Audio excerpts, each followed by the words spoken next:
All right, so good morning to all. Hopefully, you guys have had a good week. It's been a good week in the markets. There's been lots of movement, lots of things we've talked about, lots of setups that have just played out day after day, and it's been pretty good. So we'll talk a little bit about some of the things that we were watching. Let's talk about some of the things that we want to see happen, and we'll take it from there. We had some pretty decent news this week, but none of it started until really about Wednesday. So, a little bit of a quiet start to the week as far as the news went, but Wednesday kicked in and we just had news galore and everything kind of got cranking there. Um, Going into next week, we have, let me just click on that. There we go. We've got a bit of a quiet-ish start to next week as well. Sunday, Monday is going to be pretty much minimal news. We got a little bit of Aussie news on Monday, and then again a quiet one on Tuesday, and then we kind of start everything back up on Wednesday, Thursday, Friday. So could be a kind of a quiet start to the market next week as well, but it looks like it could finish up strong. I almost like it when there's no news Monday or Tuesday because it seems like everything kind of gets coiled up a little bit, and then we get some good activity kind of midweek and onward. So that's the kind of stuff we don't mind seeing. It's kind of how this week went. It's how it's pretty common to see things go. So next week should be a good one as well. We've got a nice little bit of news to get things going, but it'll take a few days to get the momentum going there. Okay, so we've had all this craziness, right? We've had stocks had a big shakeout and a lot of wild movement.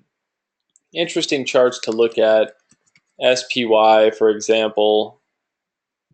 This is how things have gone, right? We had this big wild movement. Everyone thought the stock market was falling apart and coming unglued. Hit the bottom of the channel, right back up. Stocks have had this pretty solid recovery from everything. Here's the VIX.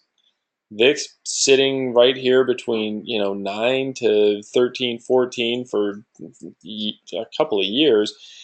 We spike up to 50. Everyone wants to pull their 401ks. And then here we are right back just about 19 and coming down. So, little shakeout, little kind of reminder that markets are markets, and these kinds of things happen. So we had some big pushes there, but everything's kind of just coming back to normal. And so, lots of stock market volatility can oftentimes make it really attractive to trade the dollar and trade those kinds of things, and um, and be long the dollar. And so that's kind of what we saw happen there for a little bit. And the dollar has kind of made this little recovery, or excuse me, the stock market and VIX has made this recovery, and the dollar's kind of getting put on the back burner again. So what we had was um, we talked about all this kind of to start the week off, which was a couple of different things, right? We had this double bottom at our major support level right here on the DXY. Let's look at that for just a minute on the daily chart. Oh, I guess we got to go to the weekly for that one. There we go. So we had this major double top resistance level right here at that 8850 zone on DXY. Came back, hit it. We've been kind of bouncing around it here a little bit. We haven't really made much of an official break. It's trying to make an official break, but it hasn't totally made an official break yet. It's testing, it's fighting it, it's kind of trying to make a little run there. We have a pretty nice little reversal candle here. Looks like we could end up with a bit of a bullish engulfing candle at that big support, so that'll be interesting to keep an eye on.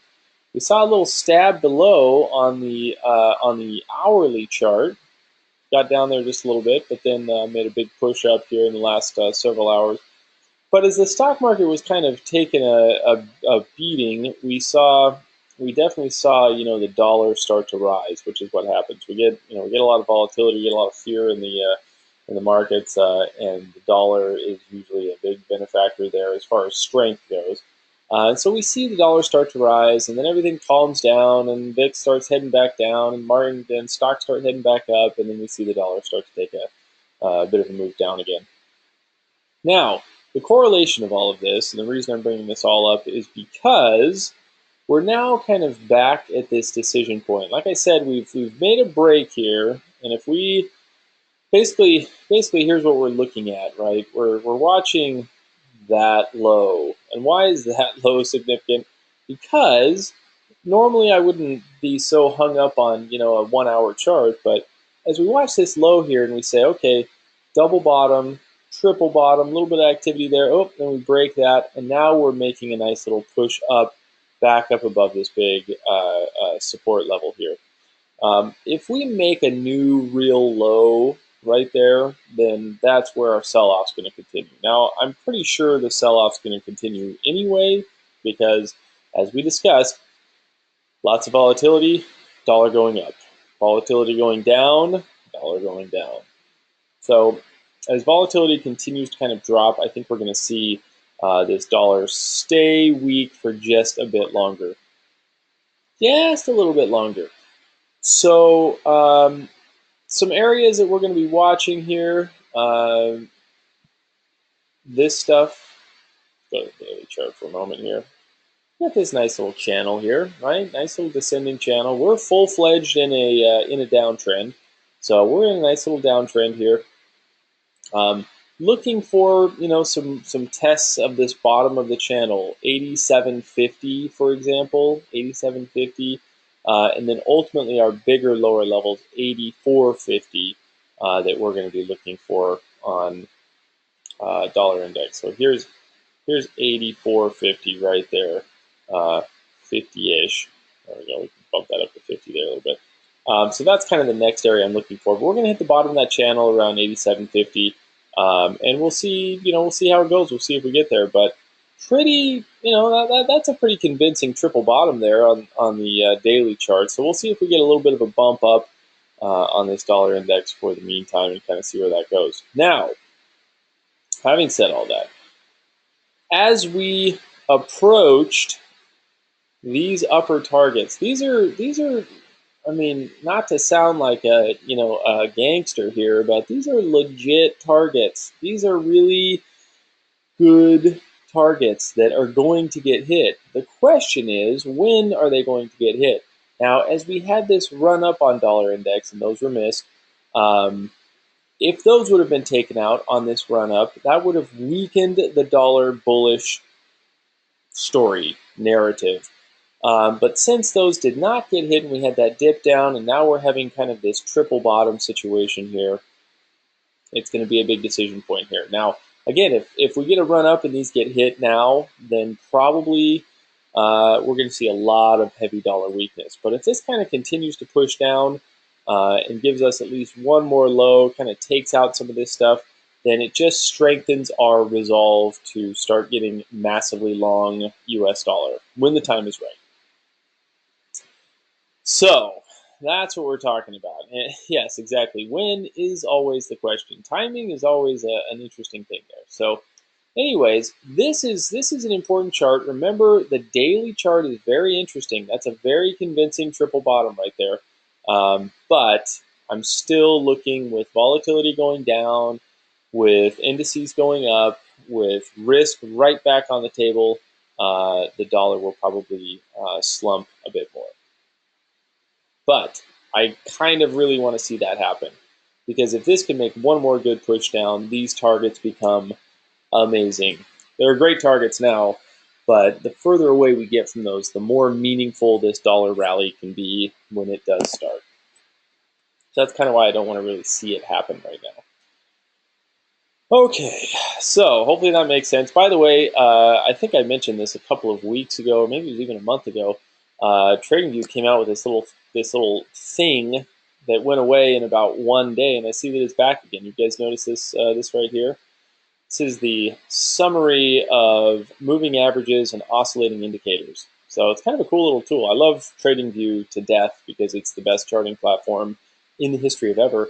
But here's a quick little look. You can just click right on price over there, and you can see the 1 hour, 15-minute daily, and so on.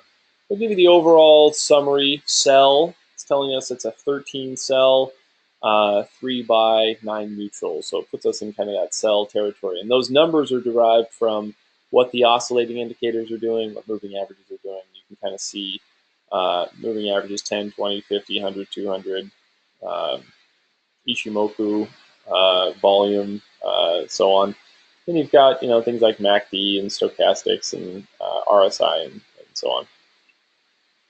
So anyway, kind of a cool little tool.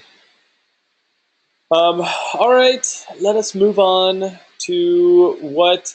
Okay, so going into next week, we're heavily watching dollar pairs and we're heavily watching yen pairs. But let's talk about how things went that we were watching this week. So we wanted to see some of these guys play out and what they might do and how they might go. One of our things to watch was euro dollar, and we talked about this euro dollar being long above 12300. We can see that the euro dollar definitely ended the week above 12300. In fact, we made it all the way up to 125.50. So here was that consolidation on euro dollar. There's that 12300 zone, and it made a break. It pulled back and retested and made it all the way up to 125.50. So being long above, buying dips and being long above 12300 played out well. So hopefully you guys were able to get some of that activity. We had some chop in there. There's definitely a little bit of chop in that euro dollar move, but it got there and it got there pretty well. So we definitely saw 250 pips worth of movement above that level that we had identified at the beginning of the week. We talked about as well. Good. Okay, Joseph. All right. Short on euro dollar.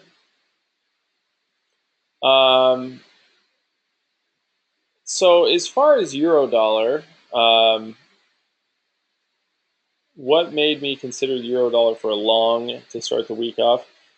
Because of all of these. Well, I've just deleted my lines here, but all of these kind of movements we had, this was staying in bullish territory, right? So we had this thing still staying above the 200 moving average, which, in some cases we can trade against that, but this was just not giving up that battle. And so breaking out of that consolidation that has been, bouncing around the 200 EMA and some of these past support levels, definitely looked very good. We had a nice descending channel that gave us a good breakout signal, and away it went. So, just a nice, clean technical setup here, and it definitely paid out for us, which was very similar to the Aussie dollar. Yeah, definitely bouncing off that 200 EMA, and the Aussie dollar had a pretty similar setup. Remember, we talked about getting long above 78.50 on Aussie dollar, targeting the 8,000 zone. How did the Aussie dollar do? Here's our Aussie dollar. There's some clear resistance levels. There's a nice channel. That's all the things we were looking for. Nice little descending channel, clear resistance level. Make a break for it into our high probability target zone.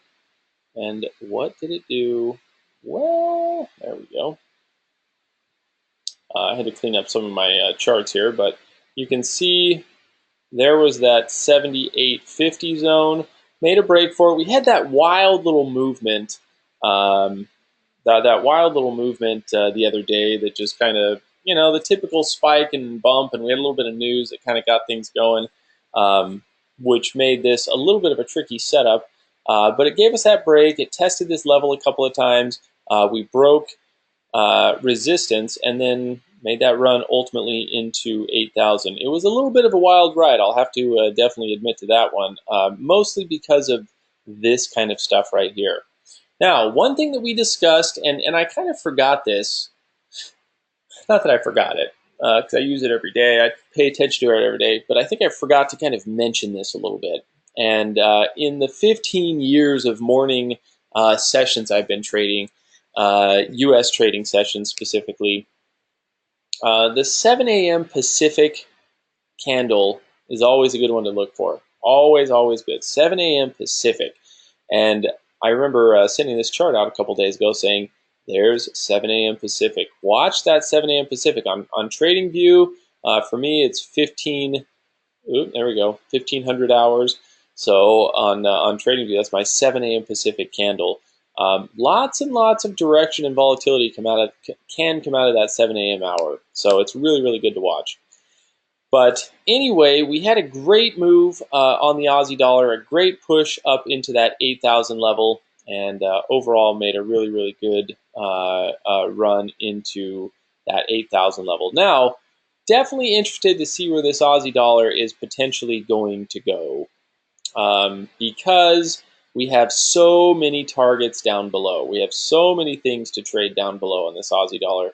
I ultimately want to get short Aussie dollar here, and trade that movement. But of course, we've got to see where this dollar index goes and kind of how this plays out. So the higher this runs, I think the better our opportunities of getting this trade down to 7,500. We have all these really great levels, imbalances, missed pivot points, all kinds of really good levels down here at 7,500, 7,600, and so on. So we just need to wait for the right moment where we've got enough confirmation to start trading down to those targets.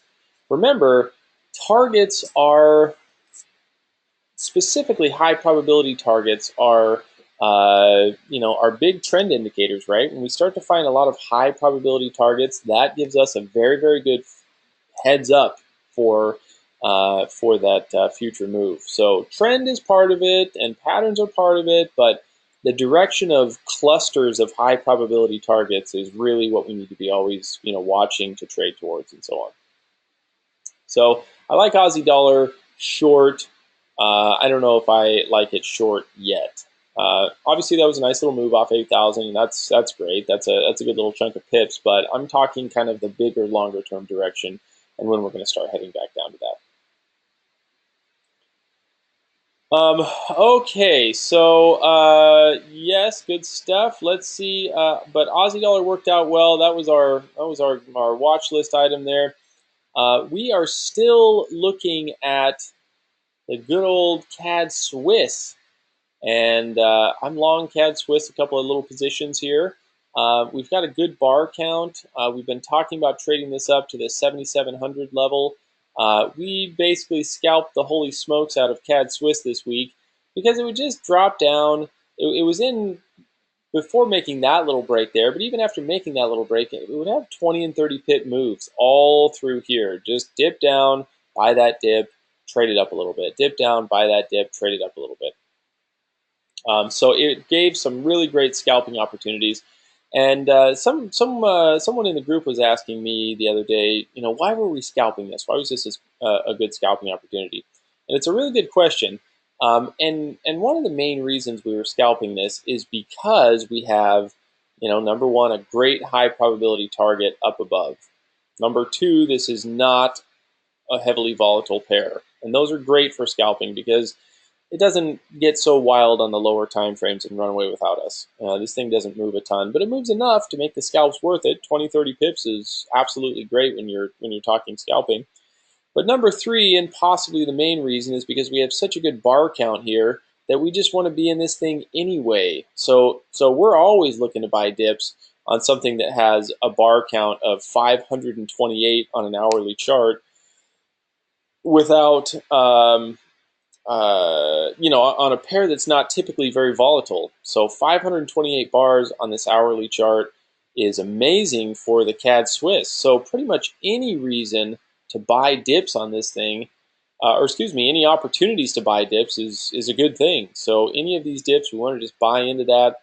And of course, we don't have all the confirmation yet, so we're kind of scaling into this thing, but any dips we have been able to buy, and it just kind of happened that these dips would run down, get us in, bump up, 20, 30 pips, and then just start coming back down again. And everyone kind of started to see that pattern. And we talked about just kind of scalping those little dips and grabbing some pips out of that. But still, the big picture in the long-term movement is, number one, get it up to the 200 EMA. But when things get this far overextended, this is one thing I love about overextended EMA setups. When they get this far overextended, 90% of the time, the movement back towards the 200 EMA is far exceeded.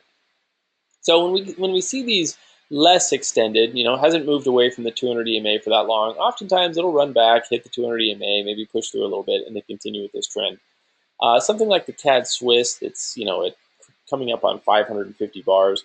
I really have no doubt that this is going to be a solid break, and it'll just buzz right past that 200 EMA and give us a nice little run up towards this 9,700, or excuse me, 7,700. Okay, so yeah, it's a good question, Joseph. Whether we have some CAD, is it CAD weakness or all Swiss franc strength? And that's what we have to keep an eye on when we're doing our currency scan. Remember, every day, at some point during the day, we need to be looking at where the strength and where the weakness is. Right? We've got to look and say, where do we see where is all the strength? Where's all the weakness? And there's a lot of tools for that. I mean, you can come over here you can come to FinViz and just look at a very simple, oops, I think I'm on the screen there. You can look at a very simple, you can just go right here to Forex and just look at a very simple layout here. These guys will just bombard you with news, by the way, but it's a great site. Very simple layout here. It's just saying what's going on for the day. Dollar's flat, yen, a little bit of weakness. New Zealand, Aussie, all these guys, how they're performing for the day. And that can at least get you on the right path, right? Where is the strength? All right, pound's showing the most weakness for today. Euro, the next one. CAD, the next one. So we want to kind of just make sure we're keeping an eye on that. Another website is you can look at, this is Complete Currency Trader. And if you look at this guy right here, it'll give you a little bit of a layout. I'll look at like the 1 minute chart back 60 minutes or so. And that can kind of give you a little bit of a quick look. But I always, because I want to see what's going on with the charts, I always love to comb through everything. If I think there's CAD weakness, I'm going to look at every CAD chart, and I'm going to look at every Swiss franc chart, and I'm going to identify a little bit more clearly for myself where that really strength and weakness is lying, number one. And number two, by combing through all those charts and looking at every chart, and I don't have to spend a lot of time on it, I can just kind of click through it and look at a couple of the main time frames, the hour, the daily, on each of those CAD charts and each of those Swiss franc charts. I'm going to be able to find targets. Is there consistent targets? Like for example, we're looking to trade towards CAD strength, Swiss franc weakness. So I want to look at all the CAD pairs. Do all the CAD pairs have good targets and good patterns that are pointing towards CAD strength? So I don't want to just see the trend. I don't want to just see, yes, it's moving against, the CAD strengthening against all currency pairs, or it's weakening against all currency pairs. That's important, and I want to see that. But I also want to see, are there targets and are there patterns that are starting to set up and form for future CAD strength or future CAD weakness? And the same thing with Swiss franc. So these sites are good to get a glance, but I need to see patterns, targets, trend really with my own eyes and kind of make sure I can see all that.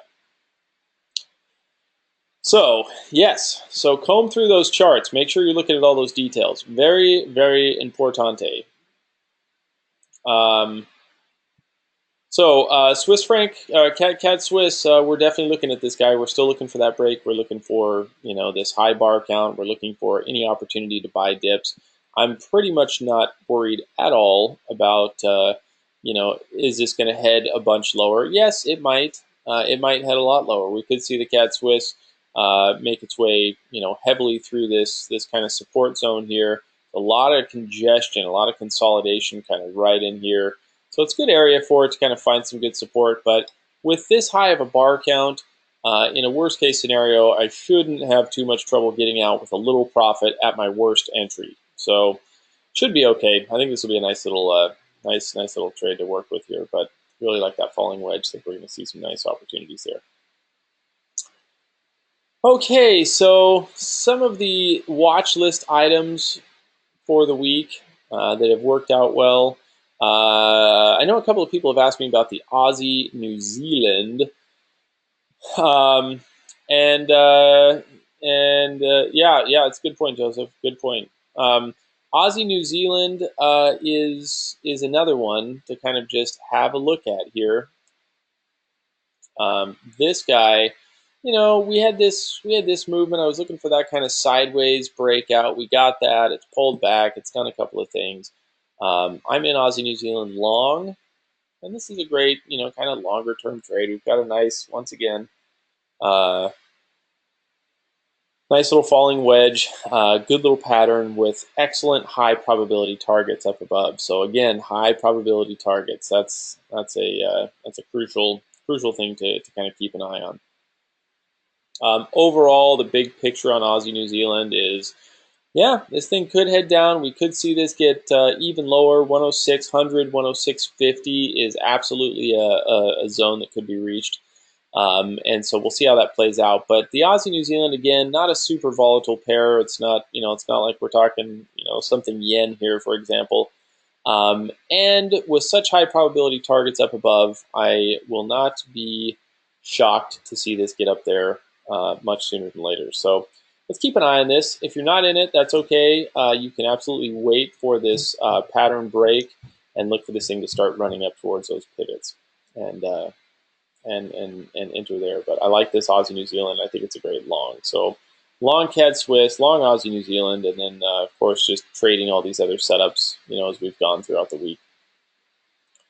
One more to bring up really quick here is pound CAD, which is, I believe this chart has done, yeah, so we didn't get a break on pound CAD.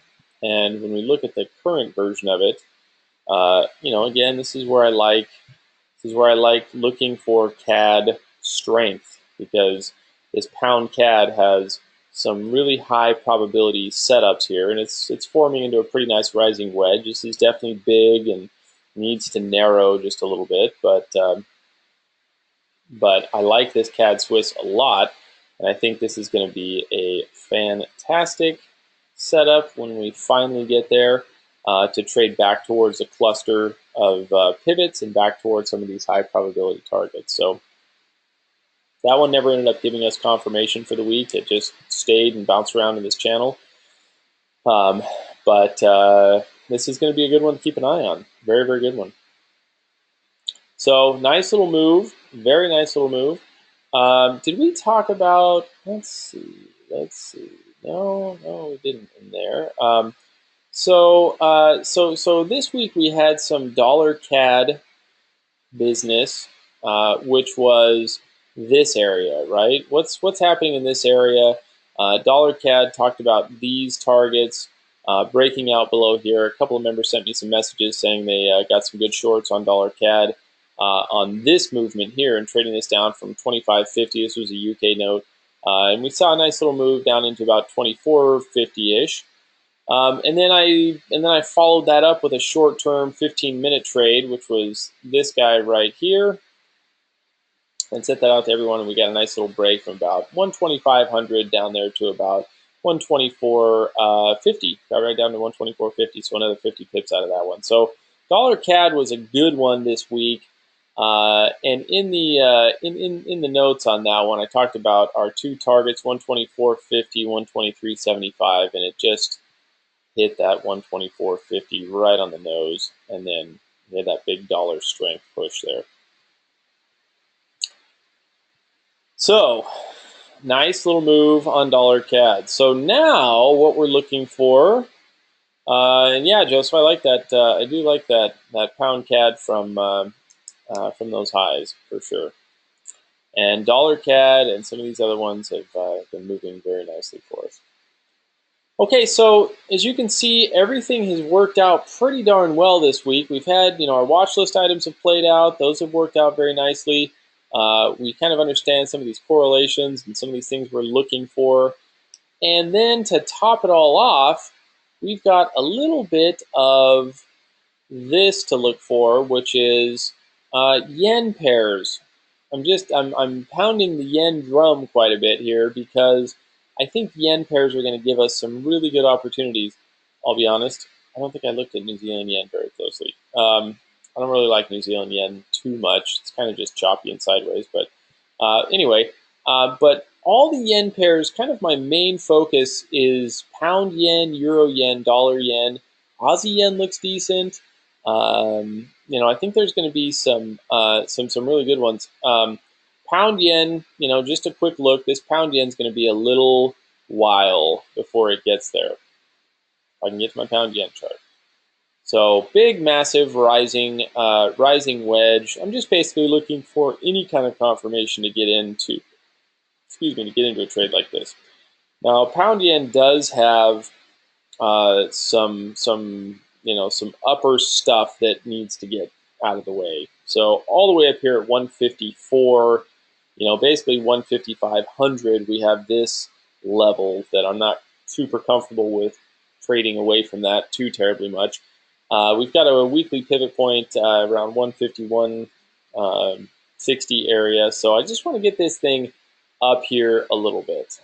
Just up here a little bit so we can start looking for opportunities to short it. If we can get, a little bit of that on like an hourly chart and at least have some sort of trend line we can work with after some pullback, that would be excellent. But the big daily picture on pound yen is amazing, and I want to short the holy smokes out of this thing ASAP. So pound yen, when you start to get patterns and trends and all that kind of lining up, it gets ridiculously amazing and can be super, super profitable for big moves.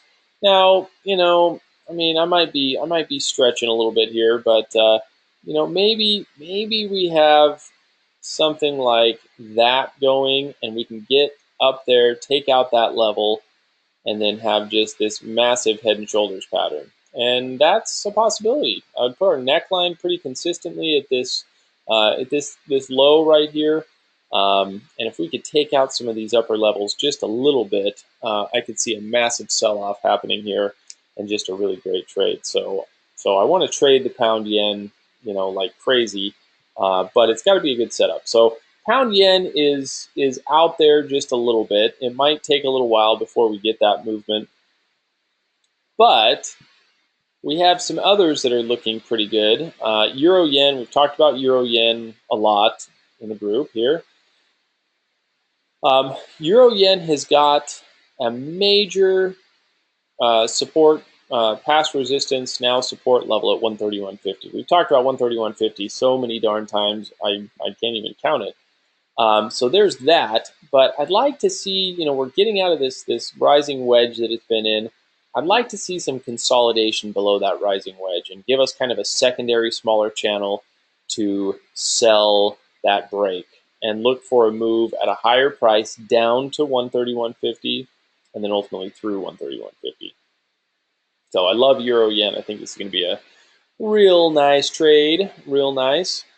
But should be good. Should be good. So euro yen looks good. We're just kind of waiting. Again, we just are looking for confirmation. We need this thing to get up to, some of these upper levels, take out some of these pivots, take out some of these imbalance levels that we've got kind of all the way back here. Pound yen's got it. Euro yen's got it. Everyone's kind of got these areas that are a little ways away that need to kind of get rebalanced. And if that can happen, the potential for a massive sell-off is just amazing. And I think there's going to be a lot of big pips in here and a lot of big profits. So overall, I'm big time bullish Japanese yen, which means bearish euro yen, bearish pound yen, bearish dollar yen. But we got to get kind of that right setup.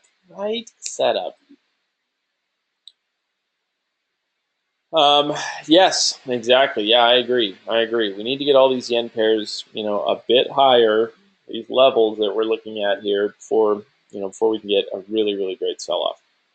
So euro yen looks good. And then something that I know a lot of people like to trade the dollar yen. I like to trade the dollar yen, 4 to 5 times a decade. And this is one of those times. And so I really want to trade the heck out of it. Remember, dollar yen is right here in the grand scheme of things. It's right here, and we need to get it right here. We need to get it down to that 100 level, back to those previous lows. We've had a breakout. and it's made a run from 108, and here we are at 106.30. Now here's the channel that I have drawn in here. I want to see this get back up into that zone. The dollar yen doesn't have those imbalances or those totally out of sync levels like the pound yen and the euro yen does. And so this one I don't think needs to make its way hundreds of pips higher before it can sell off. Pound yen, few hundred pips higher. Euro yen, few hundred pips higher, and then we can probably see a nice sell off. Dollar yen, 100 pips higher, 150 pips higher. What we have right here, number one, is a decently high bar count on the 15-minute chart, so we're not surprised to see this running up towards that EMA. But I want to see this channel breakout, as I posted in the notes here last night. It's a great setup. I probably won't trade the breakout up, but I will trade the movement back down. And so this is, breaking and heading higher and about to hit into those, into that 200 EMA and so on. But if we can get this up into the 107.50, 10800 area, I think this is going to be one of the greatest little sell-off trades that we'll have. So I'm definitely looking for this thing to run from 10800 to 100. I think we can get 700 to 800 pips out of this movement if we can get a nice little push higher. And it's making its way up pretty nicely. Definitely headed up there nicely. So get this up there just a little bit. Excuse me, and then big sell-offs. So as you can see on yen pairs, I'm gung ho about trading yen strength against most for the moment. And dollar yen, I think, is going to be one of the better ones because probably we're going to see some more dollar weakness. And so that being the case, yen strength, dollar weakness, I will take that all day long.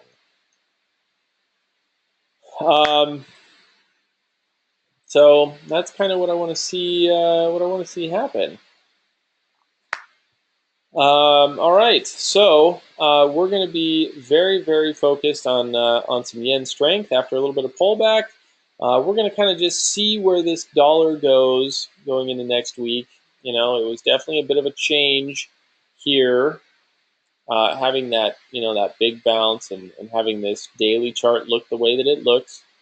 But I still think we're going to get some more dollar weakness. So I'm still holding out for more dollar weakness. But we're going to give next week a little bit of a chance and see what it has for us.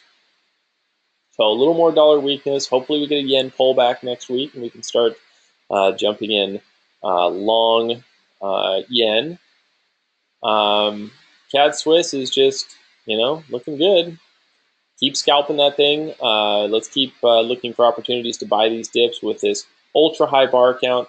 Not only do we have a nice high bar count, we're also a good little distance from the 200 EMA. About 70 pips right now. Again, on the CAD Swiss, a pair that doesn't move a ton. So that's really awesome. Aussie New Zealand, still a good trade, still a good setup. I like this area. Trade this back up into 110, basically, is kind of my overall target. So 110 on Aussie New Zealand looks good. Aussie dollar kind of played out what I wanted it to play out, so we'll see where that goes and how that runs going into next week. But Aussie New Zealand, CAD Swiss, and then really closely watching dollar pairs, really closely watching yen pairs going into next week, I think is going to be a good idea. Okay, guys, what do you think? Any questions, any comments? Did I miss any details? Sharon, nice to see you. Good to see you, Sharon. Hello, hello. And Jim, nice to see you. Welcome. Jennifer, always good to see you. Hi there, Steve.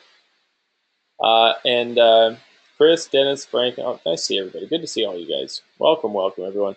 Any questions, guys? Anything you want to bring up? Any pairs, any comments, any setups, any details? I think we have a pretty good plan going into next week. These are probably the best things we can be watching right now. Yen, dollar, and then, that Aussie, New Zealand, CAD Swiss. Those are just still looking so good. Still looking so good. So those are great. Euro CAD. Joseph, you want to look at Euro CAD here, huh? I did look at Euro CAD, and I'm Only moderately interested in this pair. This is a pretty volatile one, which is nice if you get on the right side of it. Um, and again, when we're talking CAD targets, we have good CAD targets here. So we have good pound CAD targets below, good Euro CAD targets below. And we're just seeing some great targets in the direction of CAD strength. So I like that, and I like that on the Euro CAD. This is the channel I'm watching. I don't know that there's any super duper area or level that I'm excited about for the moment. Let's have a little look out here. I mean, we're coming up into the upper shorter term range of this pair. So I think long term, I like this long term view of making it down to these targets that I have listed here. Um, but as far as where to get into this and when to get into this, that'll be a little bit interesting. This is a little bit of a tough pair to trade because of all that volatility, but I do like a sell off here. I do like a sell off, and I love these lower targets. So, yep, yep. I think EuroCAD has some good potential, but it's going to be a timing situation, right? It's going to be a timing situation. Remember, EuroCAD and CAD Swiss run opposite of each other. So as this breaks, our CAD Swiss is going to start to work, and that's kind of why I'm in CAD Swiss. I've been watching EuroCAD. But CAD Swiss is a little less volatile, and I can kind of trade that one a little more easily without having it go totally crazy on me. And so EuroCAD, is just kind of going against us, but or going, upward. But could turn out to be a nice little trade. With some really clean confirmation, we could definitely find something to get into here. But yeah, I like EuroCAD, but I'll probably take CAD Swiss over EuroCAD for just the lack of wildness, but I think they're both really, really good setups. Yes, the CAD has left a lot of missed levels, and again, that's why it's so important to go through all these charts, because we need to see what what is setting up. Again, when we look at these currency strength indicators and meters and so on, it only tells us a very small part of the story, which is what's happening right this moment, which is important. That's very important. But when we see this kind of stuff, across the board on CAD pairs, it tells us more CAD strength is probably a really good call. So that's kind of what we're watching for, what we're looking for there. Okay, guys, any questions, any comments about any of that? Any questions, comments? Our Aussie pairs sure turned out to be choppy this week. Aussie CAD didn't give us too much.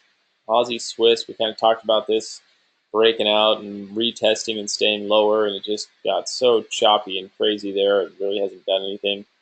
Aussie Yen, I do like Aussie Yen for for a further Aussie sell-off, because there's a nice channel, nice pattern here. It's taking out that low. So a little bit of pullback could be good on this Aussie Yen for further selling. But yeah, so let's look for some dollar. Let's look for some dollar movement this week. This week ahead, see where it goes. See if that double, triple bottom area holds, or if that's going to break. Again, I'm kind of looking for it to break, but what do I know? We'll see where it goes. Looking for some yen strength, hopefully after a little bit of a pullback, and then we'll watch that. CAD Swiss Aussie New Zealand like crazy. Okay, what do you guys think? Everything sound good? Any questions? Any comments? Oh, sorry. There we go. Frank, I missed your stuff here. Quick question for CAD Swiss, for example. How might we know when is a good time to exit a scalp, upward versus staying in on the bigger move? Yeah, Frank, that's a good question. That's a very good question. So definitely when we're scalping this thing, there's a couple of things you can do. You can have a shorter term chart and have whatever method that you want to look at there, and just trade this thing up into really short term resistance and take profit there, and just hope there's a dip. In scalping, it's been a lot of that this week, right? Everyone's kind of buying in because we have all these reasons to buy into it. and then it just runs up and comes back down, runs up, comes back down. And I think there's been, part of it has been, let me just grab 20 or 30 pips and jump out. It's probably going to come back down again. But what you can do is, when you're scalping this and looking kind of take profit on it, just look for those kind of nearby resistance levels. We've got all these things that it's run up to, like pivot points and EMAs and trend lines and so on. And these are great areas to just kind of, take that profit. If it keeps going, it's no problem, right? If it keeps running up and makes it through these levels, we've taken some money from kind of an early entry that was before real confirmation, and then we have a chance to get back into it, on this side of the movement. So there's nothing really lost there by taking some profit and getting out at resistance if it continues running through resistance, because we can just jump right back into that thing. So yeah, just looking for short-term resistance zones is good. So looking for that. Some of those EMAs and trend lines and previous highs. It's really scalping. Scalping sounds a lot more technical than it is, and really scalping, can pay you the most money, but it is by far the riskiest thing you can do. And don't let anyone tell you otherwise. It's risky as ever, but when you get kind of a good feel for it, this was really, Cat Swiss was really an awesome scalp because it. Because on this scalp, it had such a good reason for us to be buying into it that we could just really buy any dips, and we didn't care if it went against us because we just buy more, and keep adding to it. So scalping is a combination of having a little bit of a feel for it, number one, and number two, um, you know, typically not being in super volatile pairs, because scalping really volatile pairs is tricky and tough. But if you get a good feel for it, you can make a lot of money doing it. But it's hard. It's not the easiest thing. Okay, guys, good questions, good comments, good details. Great seeing you all this morning. Um, Euro Aussie, yep, Euro Aussie. That one is worked out nicely. Okay, anything else, guys? Anything else? Anything else? Everyone ready for a good weekend? I hope.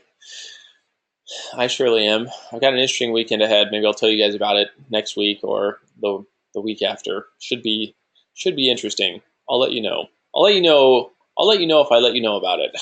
it'll be a wild weekend. Um, so, anyways, all right, good stuff, guys. Thank you. Good to see everybody. Have a very wonderful morning and a great rest of your week and a good weekend. I'll post some details and some notes in the members area if anything wild and crazy happens. But otherwise, we'll leave it at that. Thanks, everyone. Nice to see you all. Very, very happy Friday to everyone. Take care, and we'll see you back here bright and early Monday morning.